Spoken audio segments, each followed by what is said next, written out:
Kalau Rasulullah berdakwah itu dilempar kotoran, dilempar caci maki, dilempar buli, diusir, dicaci maki, difitnah. Apa kata orang-orang musyrikin Mekah kepada Nabi? Inna Muhammadan sahirun kadzab. Sesungguhnya Muhammad itu penyihir, pendusta, orang gila dan seterusnya. Itu dakwah. Diboikot, dibenci, dibilang teroris. Kita diadu. Di kubu kanan ada ekstrim, di kubu kiri pun ada ekstrim. Ekstrim kanan, ekstrim kiri.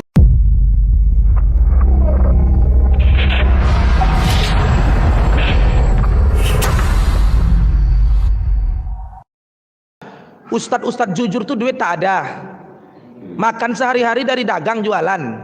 Beda dengan ustadz kondang TV yang diundang mesti 80 juta. Beda. Kita dakwah mengeluarkan uang untuk Allah, bukan dakwah. Ini kan bukan dakwah saya. Saya ini bukan dakwah. Kalian tengoklah, ngisi ceramah nasihati orang dikasih dilempar teh manis dingin. Kalau Rasulullah berdakwah itu dilempar kotoran, dilempar caci maki, dilempar buli, diusir, dicaci maki, difitnah. Apa kata orang-orang musyrikin Mekah kepada Nabi? Inna Muhammadan sahirun kadzab. Sesungguhnya Muhammad itu penyihir, pendusta, orang gila dan seterusnya. Itu dakwah. Diboikot, dibenci, dibilang teroris. Makanya memang Amerika itu sudah menang mencuci otak umat Islam. Teroris itu dilekatkan dengan yang berbau Islam. Israel baru-baru ini mengeluarkan majalah resminya di Israel ya, di Israel kan, negara Israel kan. Di Israel mengeluarkan majalah tentang the power of terrorism. Gambar sampulnya gambar jamaah tablik lagi khuruj 4 bulan. Kan kurang ajar. Umat Islam ini diobok-obok. Cara orang-orang kafir, Bu, dengerin Bu. Cara orang-orang kafir Amerika melemahkan kekuatan umat Islam ini, mau tahu antum? Saya mau kasih tahu antum. Antum mau tahu tidak? Caranya enggak lewat perang, enggak lewat perang senjata, enggak. Dengerin saya. Antum dipecah belah, diadu sesama antum. Antum jamaah tabligh diadu sama salafi. Antum yang NU berkunut subuh diadu sama Muhammadiyah yang tak berkunut subuh. Padahal kunut subuh dengan tak kunut subuh dua-duanya betul. Yang tak betul yang tidak sholat subuh. Diadu antum. Antum diadu. Makanya Habib Rizik Syihab itu menyatukan. Bakhtiar Nasir itu menyatukan. Ustadz Dr. Tengku Zulkarnain Wasekjen MUI Pusat menyatukan. Supaya apa? Menang umat Islam ini. Dulu Buya Hamka dengan Kiai Haji Abdullah Syafi'i, Buya Hamka Muhammadiyah, Abdullah Syafi'i NU, nggak pernah ribut macam sekarang. Kita diadu. Di kubu kanan ada ekstrim, di kubu kiri pun ada ekstrim. Ekstrim kanan, ekstrim kiri. Masalah kunut maulid itu nggak habis-habis. Dari zaman dulu sampai zaman sekarang tidak menang, lemah umat Islam. Padahal masih banyak orang sembah patung, masih banyak orang sembah bulan, masih banyak di Jepang sana orang sembah matahari, masih banyak orang tidak bisa ngaji mengenal huruf alif lam mim waw ha lam alif hamzah yang nggak bisa. Kok yang kita ributkan kunut subuh tak kunut subuh? Tadi saya baca sir bismillah. Berarti saya fikih Hanbali. Allahu akbar. Saya baca atau tak baca bismillah tadi? Jawab. Baca tidak? Baca enggak? Baca. Tapi di sir, bukan tidak baca. Bukan tidak baca, baca tapi di sir, pelankan. Allahu akbar. Bismillahirrahmanirrahim. Alhamdulillahi rabbil alamin. Itu disir. Kalau dijahar riwayat Imam Al-Hakim sahih juga. Allahu akbar. Bismillahirrahmanirrahim. Berangkat antum. Siapa yang sudah 4 bulan sini? Antum sudah 4 bulan? Belum. Berapa bulan? Setengah bulan. Mana ada? Siapa yang udah 4 bulan? Tunjuk tangan. Antum 4 bulan. Tanya Ustadz siapa namanya Ustadz Ishak. Orang-orang muslimin di India itu, kalau nggak salah saya di India apa di Pakistan kalau nggak salah saya, itu madhabnya Hanafi. Berkunut subuh nggak orang tuh Ustaz? Tidak. Hah? Belum masuk. Yang masuk di mana? India, Nizamuddin. Berkunut enggak?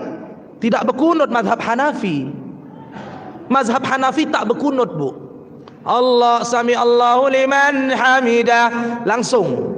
Tapi kalau kita sholat di belakang imam yang berkunut, maka kita ikut kunut. Innama ju'ilal imamu liyu'tamma bih. Dijadikan imam itu untuk diikuti. Kan ada ustadz keras banget, orangnya baik, orangnya soleh, tinggal di Bogor. Saya duduk di majelis dia dulu tiap hari Ahad, namanya Masjid Imam Ahmad bin Hanbal, namanya Ustadz Yazid bin Abdul Qadir Jawaz. Kusebutlah namanya ya, tersebut juga nama. Orang baik, orang soleh. Saya ceritakan dulu tentang kesolehannya ya, biar adil. Karena ada duduk di situ abang pak adik orang salafi garis lurus dia tuh. Mau duduk dengan Ustadz Mahir berarti salafi garis lurus. Kalau benci sama Ustadz Mahir, dengki berarti salafi garis bengkok. Itu aja. Ustadz Yazid itu soleh. Solehnya di mana?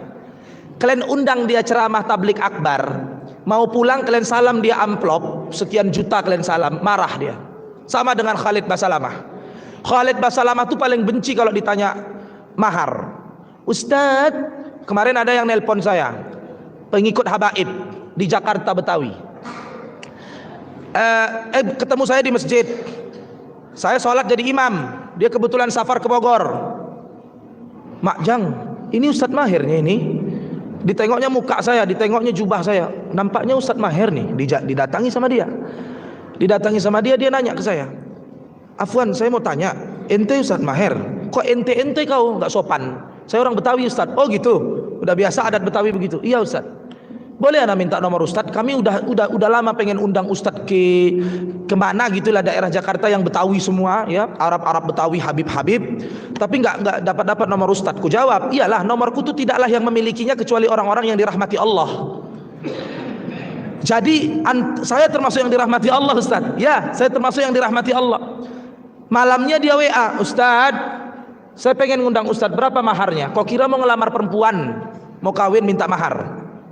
Saya bilang, kirimkan nomor si Adit, ya, asisten saya, tim multimedia saya, hubungi dia, jadwal saya dia yang urus, baik ceramah besar maupun ceramah kecil-kecilan dia yang tanggung, tiket pesawat segala macam, dia, hubungi dia. Ada orang yang nanya begitu, kalau Ustadz Khalid Basalamah nggak mau. Kenapa dia nggak mau Khalid Basalamah? Iyalah duitnya banyak, dia punya bisnis, dia punya rumah makan mewah, gitu ya. Kalau Ustadz Yazid marah, sangat marah bicara uang. Malah panitianya itu ada 16 orang, 20 orang, diajaknya makan ke rumah makan setengah mewah, dia yang bayar. Itu datang ke sini diantar sama ipar saya pakai mobil setengah mewah, sampai sini di siram di teh manis dingin. Ini pun nampak kali polit kali masjid ini, kasih yang banyak lah. Masa gelasnya koci begini, nggak puas. Saya suka es. Dakwah itu Pak, dilempar kotoran, dilempar, diusir. Memang saya dulu pernah sejak sanawiyah, saya mau nangis kalau cerita dakwah. Saya sejak sanawiyah, duit saya sekolah itu Pak, saya bisa dapat beli peci, saya beli jubah itu dari saya door to door ngajar ngaji keliling. Saya ngajar ngaji Bu, ngajar Quran. Saya qari, bisa baca Quran, punya keahlian itu saya. 18 kali saya khatam Quran dulu waktu ngaji. Kapan saya mengenal Islam? Datanglah jamaah tablik ke rumah saya. Padahal saya masih koci, masih anak sanawiyah. Cuman sejak sanawiyah, sejak SD kelas 6 saya sudah ke masjid, terus ke masjid, suko ke masjid. Kakek saya polisi, petinggi Polri, tapi soleh. Kalau ada polisi membenci para ulama, membenci habaib, berarti toleh polisinya. Allahu Akbar. Polisi itu ada. Lalu dari mengajar ngaji itulah Pak Ustadz Mahir At-Tuwailibi mendapatkan uang, bisa sekolah sanawiyah awak selesai, masuk madrasah aliyah selesai. Ikutlah saya jamaah tablik, door to door, pintu ke pintu, masjid ke masjid. Sekarang udah syekh-syekh mereka, udah besar-besar lah. Kepala tiga lah, udah 32, 35, seusia saya. Ada yang udah 40, ada yang udah punya anak 5. Dulu saya masih sanawiyah. Hampir kemana-mana saya melilitkan sorban di atas kepala. Karena begitulah tarbiyah para da'i yang mengemban amanah dakwah ini, untuk kita senantiasa mengamalkan daripada praktek yang dipraktekkan oleh para Rasulullah dan para sahabatnya. Cinta dengan kebiasaan Nabi, minum tangan kanan,